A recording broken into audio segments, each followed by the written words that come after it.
You're just a freeloader pretending this house is yours. Vanessa's shrill voice carried from the foyer as she dragged her designer suitcase toward the front door. Maybe when we get back, you'll have finally found your own place. My father nodded in agreement, not bothering to look me in the eye. We've been more than generous letting you stay here rent-free. Most parents would have kicked their adult children out by now.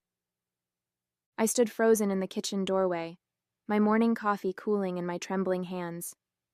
This is my house, I said quietly. Mom left it to me. You know that. Vanessa rolled her eyes dramatically. Here we go again with that fantasy. Tell her, Frank. My father's jaw tightened. Your mother wanted us all to live here as a family, not for you to lord it over us like some princess. Legally, I'm still...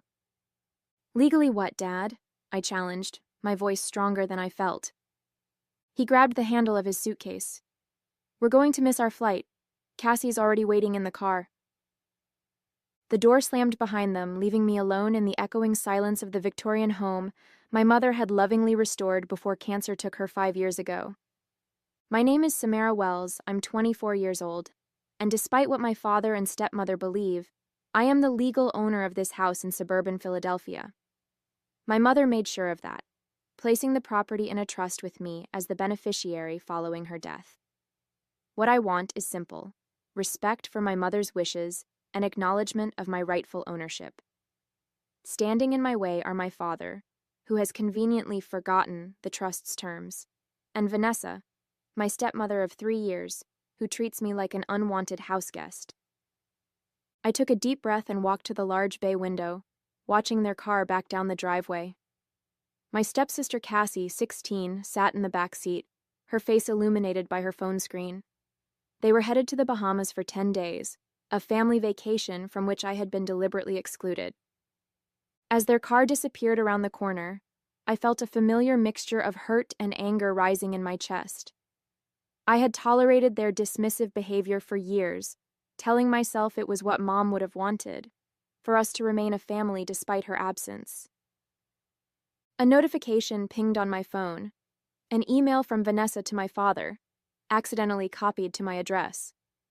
Frank, I've spoken with Harold. He says once we're back from vacation, we can move forward with having Samara legally removed from the house. He thinks her claim about Caroline's wishes won't hold up without the original trust documents. My stomach dropped. Who was Harold? And what did Vanessa mean about the original trust documents? With growing unease, I realized the situation was far worse than I had imagined. My mother, Caroline Wells, was a brilliant architectural historian who spent her career restoring historic homes in Philadelphia. This house, a Queen Anne Victorian built in 1887, had been her crowning achievement and greatest love. She purchased it as a crumbling foreclosure when I was just 7 years old, pouring her heart and savings into its restoration. My childhood memories are filled with the sounds of sanders and hammers, the smell of varnish and paint, and my mother's infectious excitement about uncovering original fixtures and woodwork. Dad never shared her passion. An accountant by trade, he tolerated what he called Caroline's expensive hobby, but complained constantly about the costs and disruption. Their marriage had been strained for years before Mom's diagnosis, but they stayed together, largely for my sake. When Mom learned her cancer was terminal, she made careful arrangements for the future. I was 19 then, a sophomore in college studying architectural preservation, following in her footsteps. Between chemotherapy sessions, she consulted with attorneys, set up the trust, and had long conversations with me about her wishes for the house. "This will be yours one day," she'd told me, her thin hand tracing the intricate balusters of the main staircase. "Your father can live here as long as he needs to, but the house belongs to you. Promise me you'll preserve it." I promised, of course. What I didn't anticipate was how quickly Dad would move on after her death. He met Vanessa at a work function barely a year after Mom's funeral. 6 months later, she and Cassie had moved into our home, bringing with them modern furniture that clashed with the Victorian aesthetic and an attitude that suggested they were doing me a favor by occupying my father's house. Initially, I tried to accommodate them. I was still finishing college, Still grieving and grateful for any semblance of family, Vanessa made occasional efforts at friendliness, though these moments always felt performative rather than genuine. Cassie remained distant, buried in her phone or sequestered in her room. Dad changed after they arrived. He began referring to Mom's carefully curated antiques as that old junk, and suggesting we modernize rooms that had been historically restored. When I objected, citing Mom's wishes, he would grow distant and cold. "Your mother is gone, Samara," he'd say. "The living need to come first now." I had graduated last year and found a job with a local preservation society, allowing me to stay in Philadelphia. I could have moved out, found my own apartment. Sometimes I asked myself why I stayed in a home where I was increasingly made to feel unwelcome. The answer was simple. This house was Mom's legacy to me, her final gift. Walking away felt like betraying her memory. So I endured the subtle digs, the exclusion, the gradual erosion of my place in what should have been my home. Now staring at Vanessa's accidentally forwarded email, I wondered if my patience had been a mistake. With my father and Vanessa now thousands of miles away, I decided to use their absence to search for answers. Who was Harold, and what did Vanessa mean about the trust documents? I started in my father's home office, a room that had once been my mother's library. The transformation was symbolic of the larger changes in our house. Her warm, book-lined retreat now a sterile workspace dominated by Vanessa's organizational system. I hesitated at the door, feeling like an intruder despite being the property's rightful owner. The desk drawers yielded nothing unusual. Office supplies, bills, a few family photos with me conspicuously absent. I turned my attention to the filing cabinet, methodically working through folders labeled with Vanessa's precise handwriting. In the back of the bottom drawer, I found a thick manila envelope labeled Wells House, Legal. My hands trembled slightly as I opened it, spreading the contents across the desk. Inside were copies of documents I recognized, the trust agreement my mother had established, naming me as beneficiary and my father as a lifetime tenant with specific conditions. But there were also newer papers I'd never seen, correspondence with someone named Harold Brennan, a real estate attorney, discussing strategies to invalidate the outdated trust and establish clear ownership. A yellow sticky note in my father's handwriting read, "Original trust documents in Caroline's old lockbox? Sam might have key." Cold understanding washed over me. They were looking for the original trust documents, likely to destroy them. Without those papers, it would be my word against my father's about Mom's intentions. As I continued reading, the depth of the betrayal became clear. My father had been consulting with this attorney for months, seeking ways to claim the house outright. Vanessa was actively involved, suggesting they could argue that Mom had been mentally compromised when she established the trust due to her medication. The most recent letter from Harold outlined their strongest case, claiming that I had violated the trust conditions by interfering with Frank's quiet enjoyment of the property. A bizarre inversion of reality that made me the antagonist in my own home. I sat back, papers scattered around me, a strange numbness replacing my initial shock. My father wasn't just forgetting my ownership, he was actively plotting to take my inheritance, to erase my mother's final wishes. Almost mechanically, I gathered the documents and returned to my room. From the back of my closet, I retrieved a small fireproof box, my mother's final gift to me. Inside was the original trust agreement, exactly where she told me to keep it, along with a sealed envelope I'd never opened, marked in case of disputes. My hands shook as I broke the seal. Inside was a letter in my mother's handwriting and a business card for Eliza Montgomery, Trust Administrator. "My darling Samara, if you're reading this, then Frank has forgotten his promises to me. I hoped he would honor my wishes, but I've prepared for the possibility that he might not. Eliza has the power to enforce the trust terms if necessary. The house is yours, sweet girl. Don't let anyone convince you otherwise. All my love, Mom." I ran my fingers over her familiar handwriting, tears blurring my vision. Even from beyond the grave, she was protecting me, anticipating threats I couldn't have imagined coming from my own father. I should have been relieved to have this safeguard, but instead, I felt a profound sense of loss. Whatever remaining illusions I had about my father's character had been shattered completely. The parent I thought I knew, flawed but ultimately caring, was a fiction. Though I now had the means to protect my inheritance, I wasn't yet ready to use it. I needed time to process this betrayal, to decide how to move forward without destroying what little family I had left. I carefully returned everything to its hiding place, my mind racing with questions. How long had Dad been planning this? Was his relationship with Vanessa somehow connected to his designs on the house? And most painfully, had he ever truly accepted Mom's wishes, or had he been biding his time from the beginning? The next morning, I called the number on Eliza Montgomery's business card. After explaining who I was, I heard a warm, professional voice respond, "I've been wondering when I might hear from you, Samara." We arranged to meet that afternoon at her downtown office. Eliza turned out to be a no-nonsense woman in her 60s, with silver hair and piercing eyes that reminded me of my mother's. "Caroline was very thorough in establishing this trust," she explained, reviewing the documents I'd brought. "The conditions of your father's tenancy are quite specific. He may reside in the home rent-free for his lifetime, provided he acknowledges your ownership and doesn't interfere with your rights as beneficiary." "He's been doing the opposite," I said, sharing the evidence I'd found. "He's actively trying to invalidate the trust." Eliza's expression darkened. That would constitute a serious breach of the trust conditions. She studied the papers from my father's office. "This attorney Brennan is taking an aggressive approach. Have there been other issues besides denying your ownership?"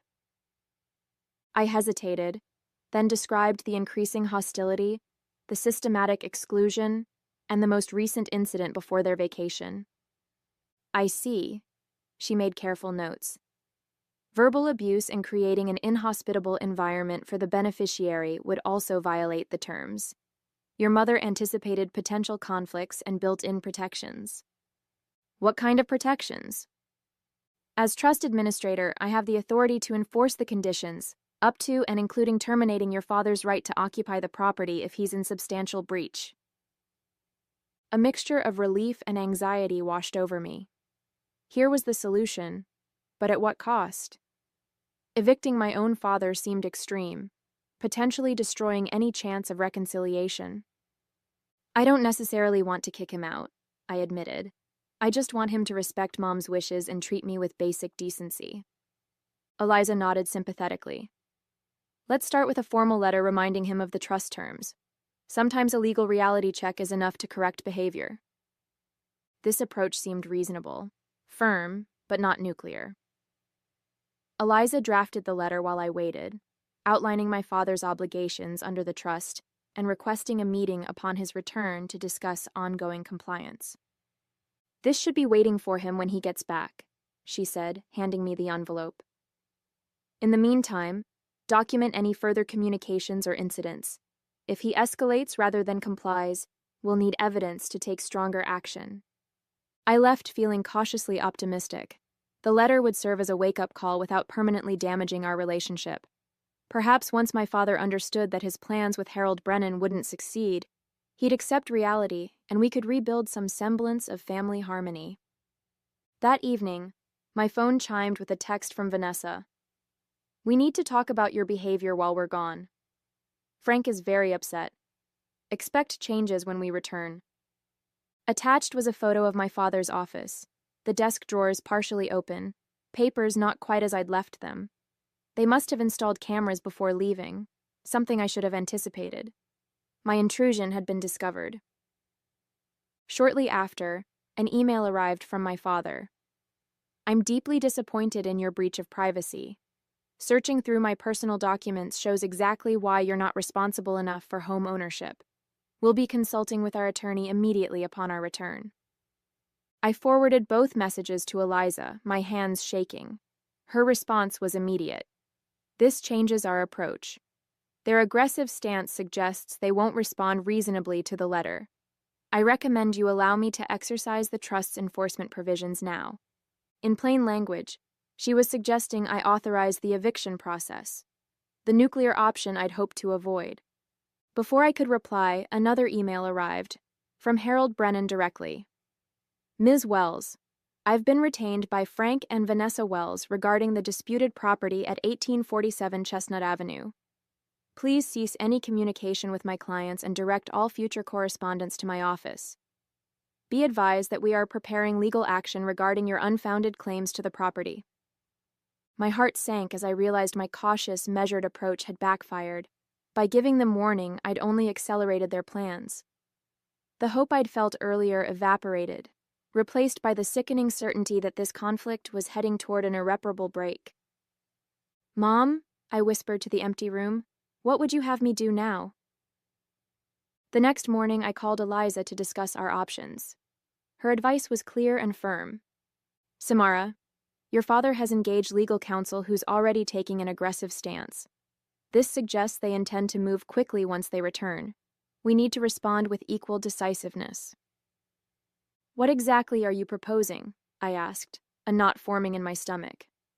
"I recommend we petition the court for an emergency enforcement of the trust provisions, including a restraining order preventing your father and his wife from re-entering the property pending a full hearing." "A restraining order? Isn't that extreme?" "Not in this context. Their communications show clear intent to violate the trust and potentially remove you from your rightful home. The restraining order would simply maintain the status quo until a judge can review the full facts." I paced my bedroom, weighing her words. "They're on vacation for 8 more days. Do we really need to act so quickly?" "The timing works to our advantage," Eliza explained. "Filing now gives us time to secure the order before they return, preventing a potentially volatile confrontation. Remember, they don't know you've contacted me or that you have the original trust documents." Her logic was sound, but the emotional weight of the decision felt crushing. This wasn't just about property rights. It was about severing what remained of my family. "Let me think about it," I said finally. After hanging up, I wandered through the silent house, running my fingers along the walnut banister my mother had lovingly restored, examining the stained glass window she'd commissioned to replace a broken original. Every corner held her memory, her vision of what this home should be. My contemplation was interrupted by another notification, a banking alert I'd set up after discovering their plans. To my shock, my father had remotely initiated a wire transfer from our shared household account, the account I primarily funded for utilities and upkeep, to Harold Brennan's law firm. He was using my own money to finance his legal attack against me. This final betrayal crystallized my decision. I called Eliza back immediately. "I'm ready to proceed," I said, my voice steadier than I expected. "What do you need from me?" The next few days passed in a blur of legal activity. Eliza filed the emergency petition, gathered affidavits, and compiled evidence of my father's actions. My role was to document the home's condition, catalog my mother's restorations, and prepare a statement about the trust's creation. 3 days before my father and Vanessa were due to return, Eliza called with unexpected news. "The judge has granted our petition," she said, "but there's a complication. In reviewing your mother's original will and trust documents, we discovered something significant." "What kind of something?" "Your mother added a provision we weren't aware of. If your father remarried, the trust required him to either purchase your half of the property at market value or relocate within 1 year." I sat down, stunned. "He was supposed to buy me out after marrying Vanessa?" "Yes. The provision was triggered 3 years ago when he married Vanessa, but it appears he never disclosed this to the trust. Caroline wanted to ensure you wouldn't be forced to live with a stepmother who might not respect your position." The implications hit me all at once. So not only was he violating the terms by denying my ownership, but he's been in breach of the trust for 2 years by not buying me out or moving? Exactly. And there's more. Caroline left a sealed letter with my office to be opened if this specific provision was violated. My heart raced. "What does it say?" "I think you should read it yourself," Eliza said. "Can you come to my office this afternoon?" Hours later, I sat in Eliza's office, my mother's letter trembling in my hands. The familiar handwriting blurred through my tears as I read her final message to me. My dearest Samara, if you're reading this, Frank has remarried and chosen to remain in our home without honoring the trust's terms. I wish I could say I'm surprised, but I've always known his attachment to the house was more about possession than appreciation. What Frank doesn't know, what I never told anyone, is that the funds for purchasing and restoring our home didn't come from my salary alone. They came primarily from my inheritance from my grandmother, with the specific condition that the property remain with blood descendants. Frank has no legal claim to the house beyond what I granted him in the trust, which he has now violated. I've instructed Eliza to help you claim what is fully and rightfully yours. The house is your legacy, your heritage, not just from me, but from generations of women in our family. Stand firm, my brave girl. You are stronger than you know. All my love, Mom. I looked up at Eliza, who had been quietly waiting while I absorbed this revelation. This changes everything, doesn't it? She nodded. Your father has no claim whatsoever on the property. None. Armed with this new information, Eliza and I revised our legal strategy. Rather than simply enforcing the trust conditions, we would pursue complete termination of my father's tenancy rights based on multiple breaches, denying my ownership, creating a hostile environment, attempting to invalidate the trust, failing to comply with the remarriage provision, and misusing household funds. The restraining order is now in place, Eliza explained as we finalized the paperwork. They won't be able to enter the property when they return. The sheriff will serve the formal eviction notice and will proceed with a court hearing for permanent resolution. I nodded, feeling oddly calm despite the enormity of what we were setting in motion. What kind of timeline are we looking at? The temporary order lasts 30 days. The hearing for permanent resolution is scheduled for the 3rd week, which gives your father time to secure new housing arrangements. As I drove home, I contemplated the practical aspects of this abrupt transition. Most of the furniture was my mother's, documented in the trust inventory, but my father and Vanessa had added their own pieces. Cassie had her own bedroom filled with personal belongings. I would need to make arrangements for them to collect their possessions under supervision. The unfairness of disrupting Cassie's life weighed on me. Despite our distant relationship, she was an innocent bystander in the adults' conflict. I decided to pack her things myself, carefully and respectfully, to minimize her distress. 2 days before their scheduled return, I received an unexpected call from a Philadelphia number I didn't recognize. Is this Samara Wells? A young female voice asked. Yes. Who's calling? It's Cassie. Her voice sounded strained. I need to talk to you about something important. Surprised, I asked, Aren't you still in the Bahamas with your mom and my dad? I am, but I'm calling from the hotel phone. I don't want them to know. She paused. I heard them talking last night. They were fighting about the house and about you. My stomach tightened. What did they say?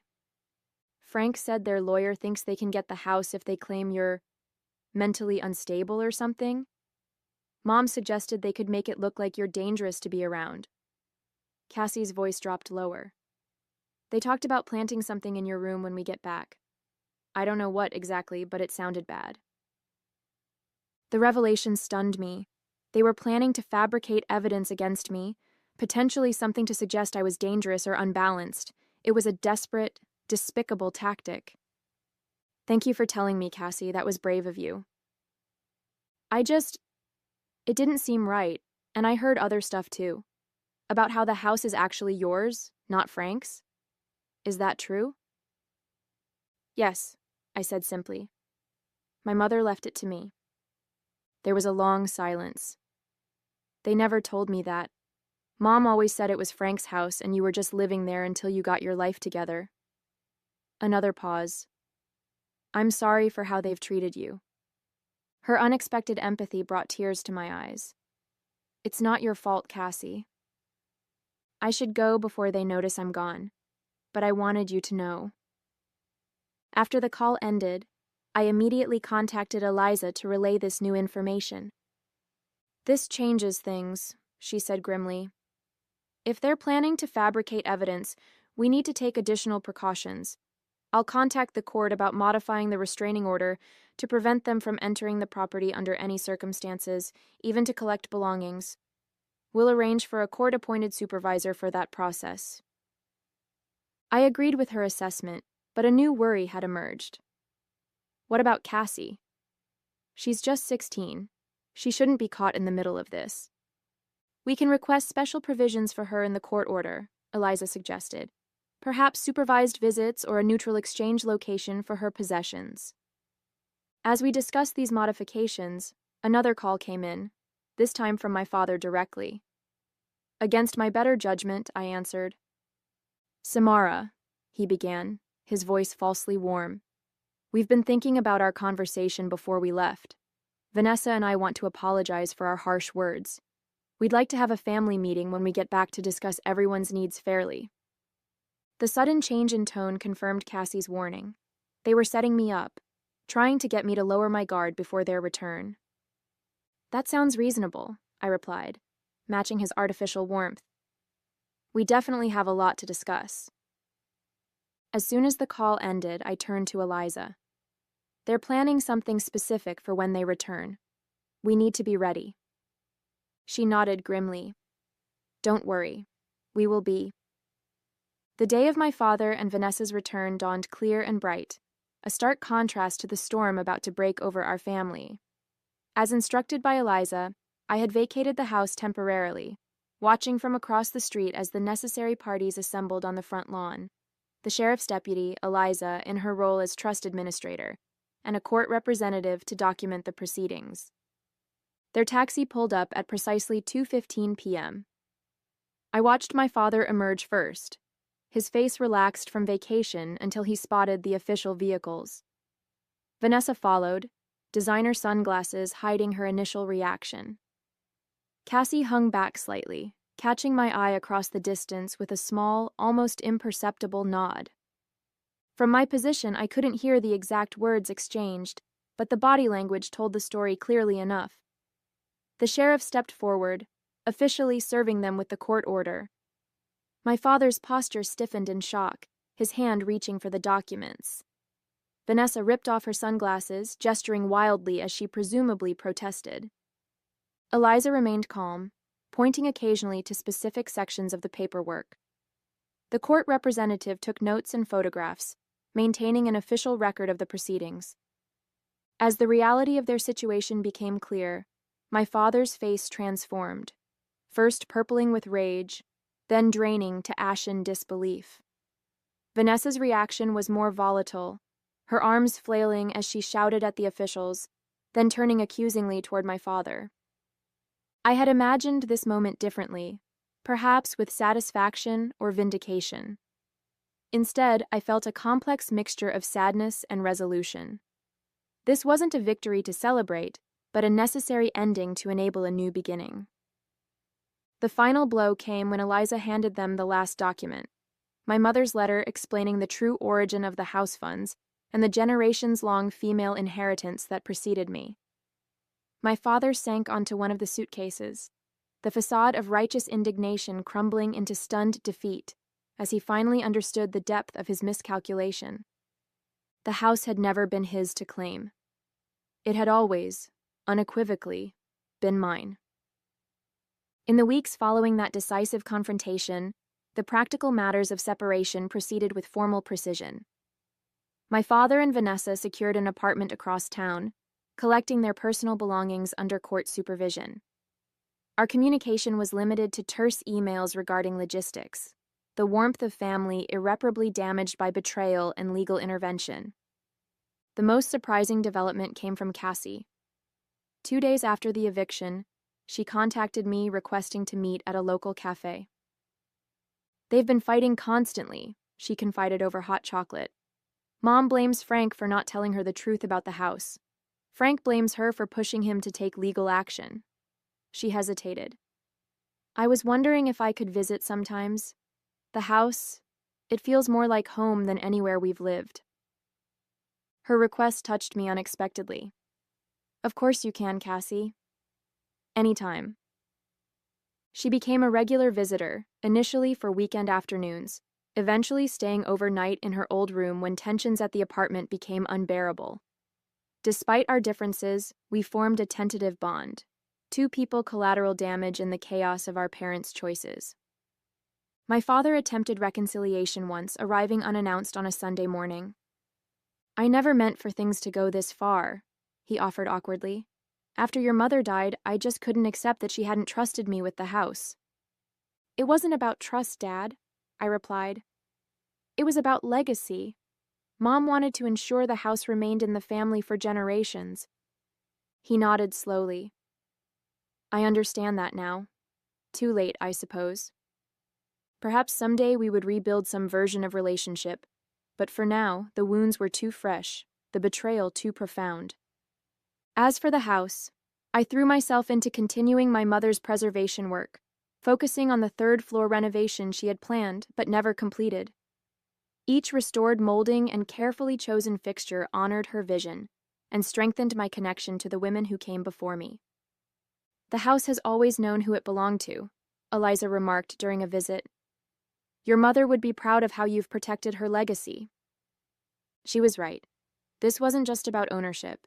It was about honoring the past while building my future, exactly as my mother had intended.